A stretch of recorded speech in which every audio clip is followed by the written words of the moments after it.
आदत को अनिवार्य कैसे बनाएं? डच वैज्ञानिक निको टिनबर्गन ने 1940 में एक के बाद एक अनेक प्रयोग किए। इन प्रयोगों ने इस बात को लेकर हमारी समझ में क्रांतिकारी बदलाव ला दिया कि आखिर क्या हमें प्रेरित करता है। वे उत्तरी अमेरिका में पाए जाने वाले स्लेटी और सफेद रंग के पक्षी मुर्गाबी पर शोध कर रहे थे। उत्तरी अमेरिका में ये पक्षी समुद्र किनारे उड़ते देखे जा सकते हैं। उन्हें अपने काम के लिए नोबेल पुरस्कार भी मिला था। इन वयस्क पक्षियों की चोंच पर लाल बिंदी रहती है और टिनबर्गन ने देखा कि जब नए बच्चे होते हैं और उन्हें भूख लगती है तो वे अपनी मां की चोंच की इस लाल बिंदी पर चोंच मारते हैं। एक प्रयोग के लिए उन्होंने छद्म रूप से गत्ते की चोंच बना ली और बिना शरीर का सिर भी उस पर लगाया। जब बड़े पक्षी दूर उड़ जाते थे तब वे घोंसले में जाते और ये नकली चोंच उन बच्चों के सामने रख देते थे। ये तो स्पष्ट था कि वे चोंच नकली थी और उन्होंने अनुमान लगाया कि बच्चे उन्हें सिरे से नकार देंगे। हालांकि जब इन बच्चों ने कार्डबोर्ड की चोंच पर लाल बिंदी देखी तो उन्होंने चोंच मारना शुरू कर दिया जैसे वो उनकी मां की चोंच हो। इससे स्पष्ट हो चुका था कि वे लाल बिंदी को प्राथमिकता देते हैं, जैसे कि उन्हें जन्म से पहले आनुवांशिक रूप से ही इसकी शिक्षा मिल चुकी हो। टिनबर्गन ने यह भी देखा कि लाल बिंदी जितनी बड़ी होती थी, ये बच्चे उतनी तेजी से उस पर चोंच मारते थे। अंततः उन्होंने एक ऐसी चोंच बनवाई जिस पर 3 बड़ी लाल बिंदियां थी। जब उन्होंने इसे घोंसले के ऊपर रखा तो पक्षियों के बच्चे खुशी के मारे दीवाने हो गए। वे लाल बिंदियों पर ऐसे चोंच मारने लगे जैसे इतनी बड़ी चोंच उन्होंने कभी देखी न हो।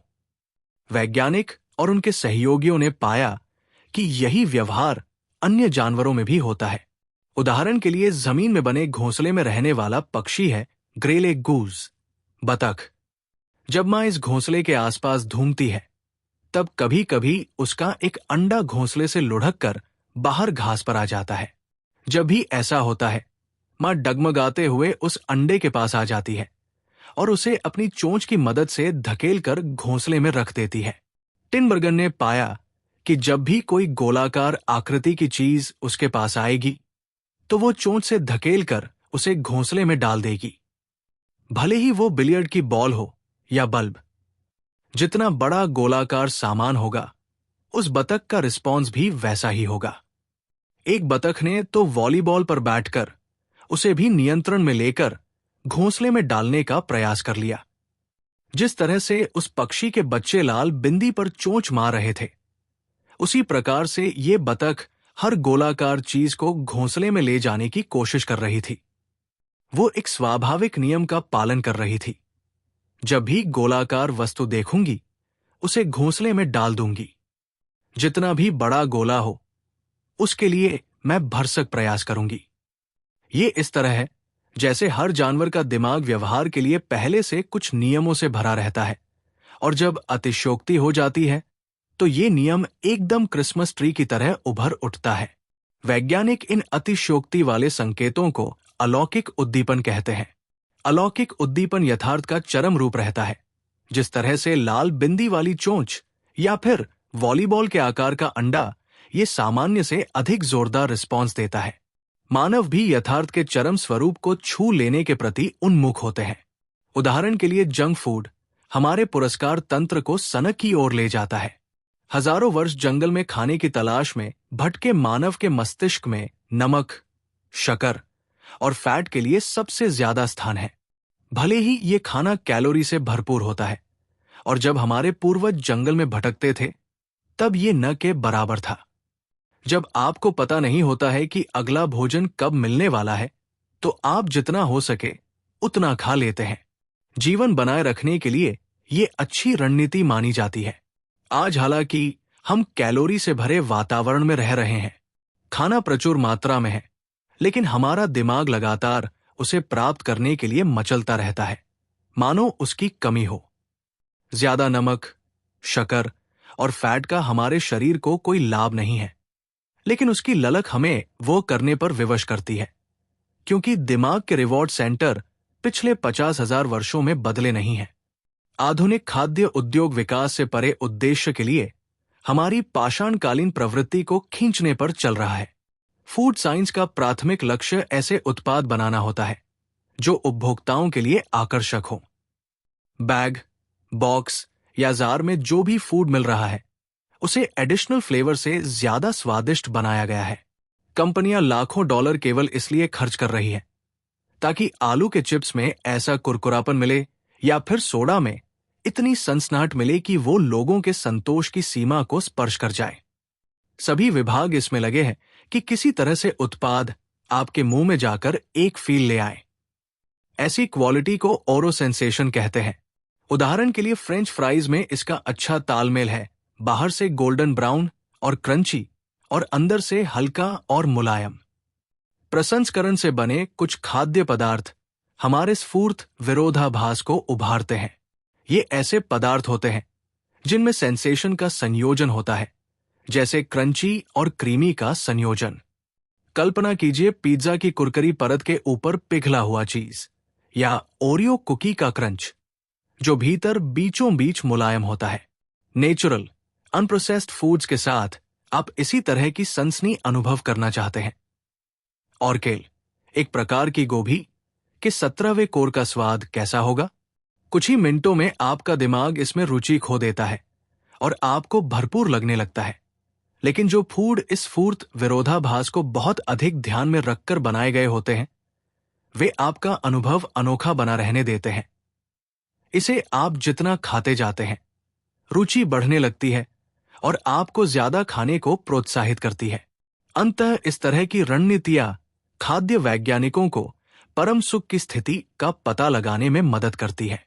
यह हर उत्पाद पर लागू होता है। नमक, शक्कर और फैट का कुछ कुछ मिश्रण करके जो बनाया जाता है वो आपके दिमाग को उत्तेजित कर देता है और आप बार बार उसे खाने की इच्छा रखते हैं।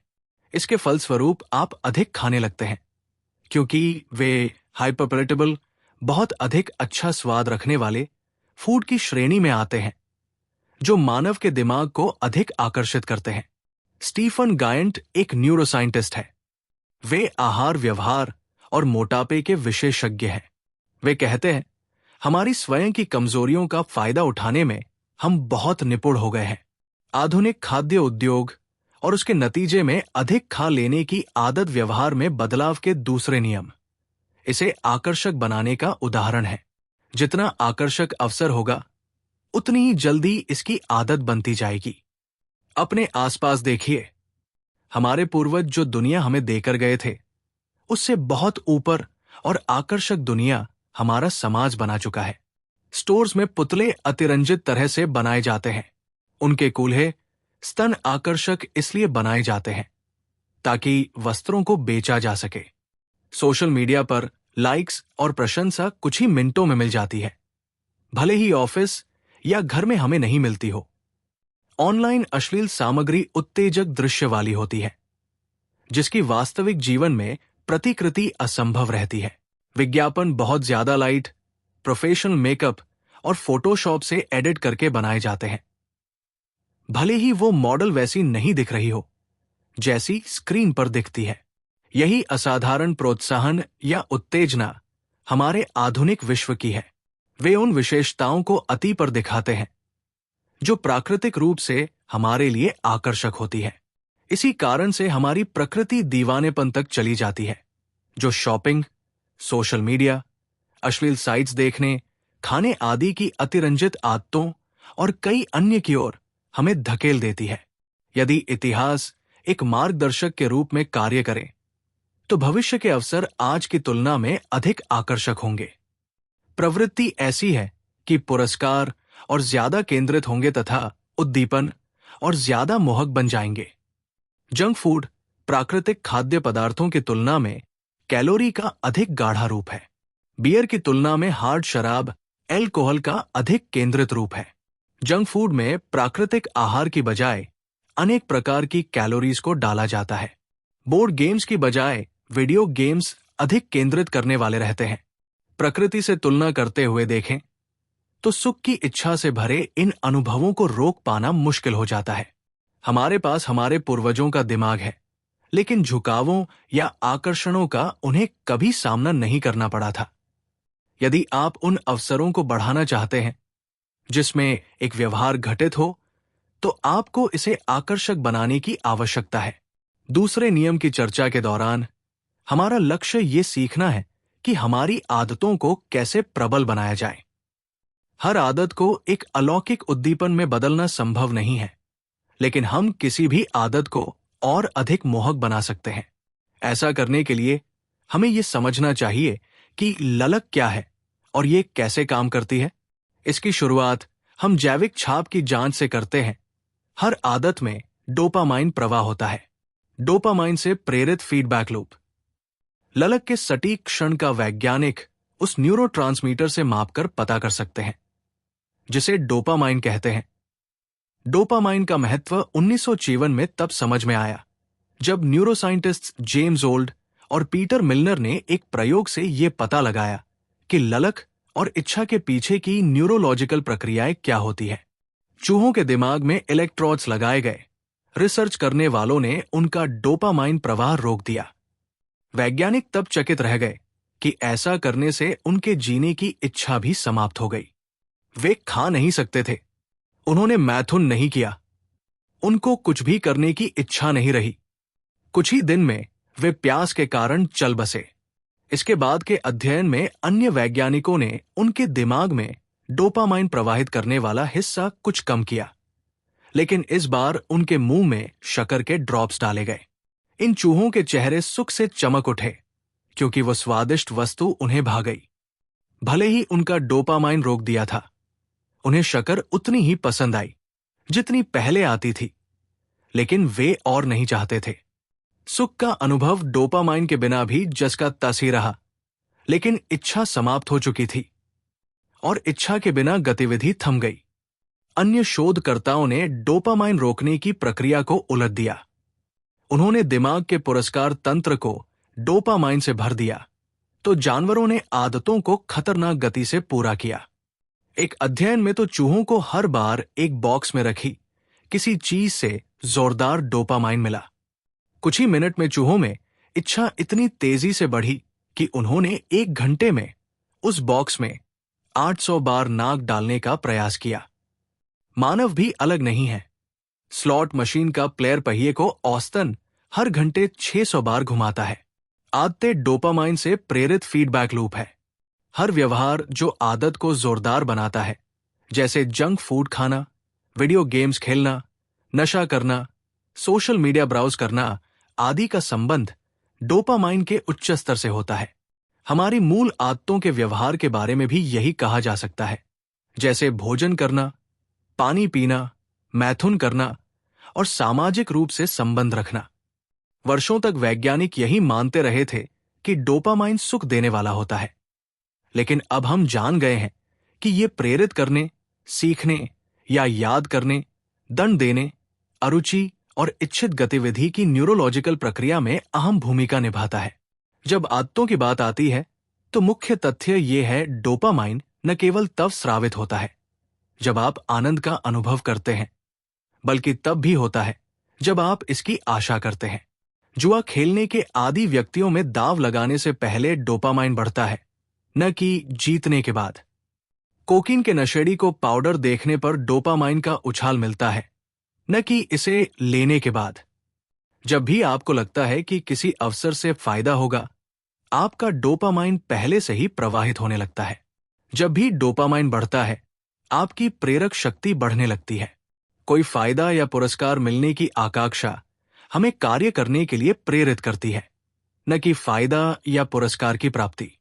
दिलचस्प बात यह है कि पुरस्कार प्राप्त करते समय मस्तिष्क में सक्रिय होने वाली पुरस्कार प्रणाली वैसी है जो आशा करते समय सक्रिय होती है। ये एक कारण है कि एक अनुभव की प्रत्याशा अक्सर इसे प्राप्त करने से बेहतर होती है। एक बच्चे के रूप में क्रिसमस की सुबह के बारे में सोचना उपहार खोलने से बेहतर हो सकता है। एक वयस्क के रूप में आगामी छुट्टियों के बारे में सपने देखना वास्तव में छुट्टियों पर होने से अधिक सुखद हो सकता है। वैज्ञानिक इसे चाहने और पसंद करने के बीच के अंतर के रूप में संदर्भित करते हैं। दिमाग में अनेक न्यूरल सर्किट होते हैं जो पसंद करने की बजाय पुरस्कार की इच्छा रखने वाले हैं। इच्छा करने वाले केंद्र दिमाग में बड़े पैमाने पर है। Brain stem, nucleus accumbens, ventral tegmental, dorsal striatum, amygdala और प्रीफ्रंटल कॉर्टेक्स के हिस्से। तुलनात्मक रूप से दिमाग में पसंद आने के केंद्र बहुत कम हैं। उन्हें अक्सर हेडोनिक हॉटस्पॉट्स कहा जाता है और ये पूरे दिमाग में छोटे द्वीपों की तरह फैले हैं। उदाहरण के लिए शोध करने वालों ने पाया कि न्यूक्लियस एक्यूम्बन्स का 100% तब सक्रिय होता है जब किसी चीज की इच्छा होती है। इसी बीच इसमें पसंद आने के दौरान 10% ही सक्रियता रहती है। वास्तव में दिमाग में अधिक कीमती स्थान इच्छाओं के लिए आवंटित होते हैं, जो इस बात का सबूत है कि ये प्रक्रियाएं अहम भूमिका निभाती है। इच्छा वो इंजन है जो हमारे व्यवहार को चलाता है। हर काम को किसी इच्छा के लिए किया जाता है। ललक ही वो रहती है जो प्रतिसाद तक ले जाती है। इन जानकारियों से व्यवहार में बदलाव के दूसरे नियम के महत्व का पता चलता है। हमें अपनी आदतों को आकर्षक बनाने की आवश्यकता है, क्योंकि एक पुरस्कृत अनुभव की उम्मीद ही हमें कार्य करने के लिए प्रेरित करती है। ये वो जगह है जहां प्रलोभन बंडलिंग के रूप में जानी जाने वाली रणनीति परिदृश्य में आती है। आदतों को ज्यादा आकर्षक बनाने में प्रलोभन बंडलिंग का इस्तेमाल कैसे करें? रोनन बर्नी आयरलैंड के डबलिन में इलेक्ट्रिकल इंजीनियरिंग के छात्र हैं। नेटफ्लिक्स देखने में उन्हें सुख मिलता है, लेकिन वो ये भी जानते हैं कि वे जितनी एक्सरसाइज करते हैं उससे अधिक करनी चाहिए। ऐसे में अपनी इंजीनियरिंग की क्षमता को उन्होंने प्रयोग में लिया। अपनी खड़ी हुई साइकिल को लैपटॉप और टीवी से जोड़ दिया। इसके पश्चात उन्होंने एक कंप्यूटर प्रोग्राम बनाया जिससे ये तय हो गया कि नेटफ्लिक्स तभी चलेगा जब एक निश्चित गति पर साइकिल चलेगी। जैसे ही वे इसे धीमा करेंगे, जो भी शो वो देख रहे होंगे वो तब तक अटक जाएगा जब तक वे पुनः पैडल मारना शुरू नहीं करेंगे। वो ऐसे फैन हैं जो मोटापा तो कम कर ही रहे हैं, नेटफ्लिक्स के लगाव को भी कम नहीं कर रहे हैं और एक ही समय में दोनों कर रहे हैं। इसके साथ ही वो प्रलोभन बंडलिंग रणनीति का इस्तेमाल भी कर रहे हैं ताकि एक्सरसाइज करने की आदत को ज्यादा आकर्षक बना सके। प्रलोभन बंडलिंग रणनीति तब काम करती है जब आपके इच्छित कार्य को उस कार्य से जोड़ दिया जाता है जिसे करने की जरूरत आपको होती है।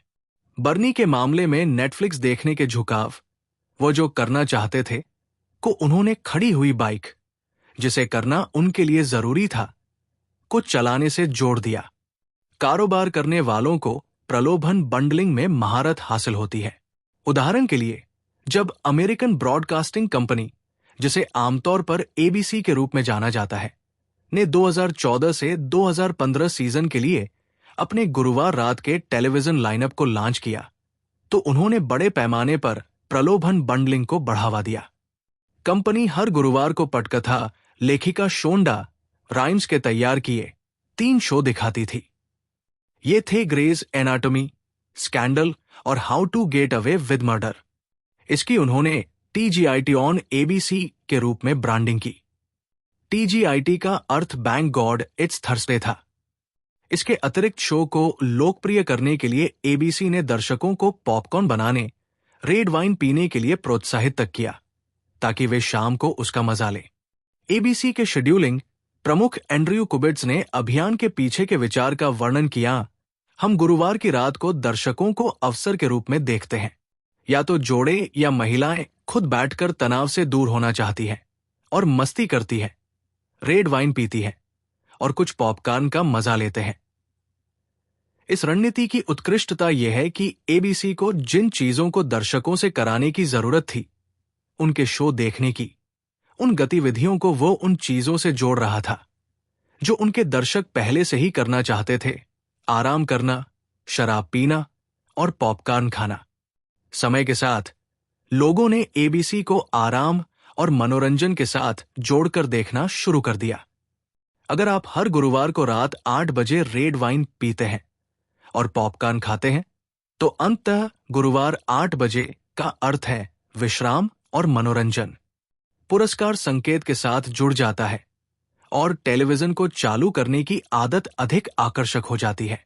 यदि आपको एक ही समय में अपना कोई पसंदीदा काम करने को मिले, तो इस बात की संभावना ज्यादा होती है कि आपको व्यवहार आकर्षक लगने लगेगा।